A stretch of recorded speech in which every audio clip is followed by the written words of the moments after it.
Dewan Pengarah Tim Kampanye Nasional, TKN, Prabowo Subianto Gibran Raka Buming Raka sekaligus pakar hukum tata negara, Yusril Iza Mahendra, mengatakan, penggunaan hak angket DPR akan membawa negara ini dalam ketidakpastian.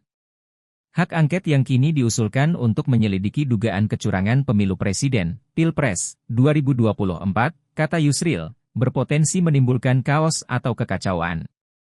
Menurut Yusril, pihak yang kalah Pilpres seharusnya mencari penyelesaian ke Mahkamah Konstitusi, MK, bukan dengan menggunakan hak angket DPR. Dia menyebut, hak angket DPR tidak dapat digunakan untuk menyelidiki dugaan kecurangan pemilu 2024 oleh pihak yang kalah Pilpres. Berdasarkan pasal 24C UUD NRI 1945, kata Yusril, salah satu kewenangan MK yakni mengadili perselisihan hasil pemilu, dalam hal ini Pilpres, pada tingkat pertama dan terakhir. Putusan MK bersifat final dan mengikat. Menurut dia, para perumus amandemen UUD NRI 1945 telah memikirkan bagaimana cara yang paling singkat dan efektif untuk menyelesaikan perselisihan hasil pemilu, yakni melalui MK. Hal ini dimaksudkan agar perselisihan itu segera berakhir dan diselesaikan melalui badan peradilan, sehingga tidak menimbulkan kekosongan kekuasaan jika pelantikan presiden baru tertunda karena perselisihan yang terus berlanjut. Yusril mengatakan, putusan MK dalam mengadili sengketa Pilpres 2024 akan menciptakan kepastian hukum. Mantan Menteri Sekretaris Negara itu juga menyinggung perihal wacana pemakzulan Presiden Joko Widodo yang belum lama ini bergulir.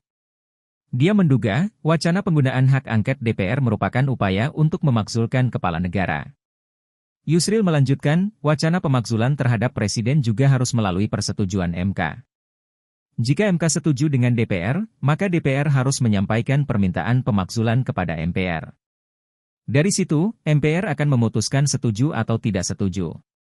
Adapun wacana penggunaan hak angket untuk mengusut dugaan kecurangan pemilu pertama kali diungkap oleh kubu pasangan calon presiden dan wakil presiden nomor urut 3 Ganjar Pranowo Mahfud MD.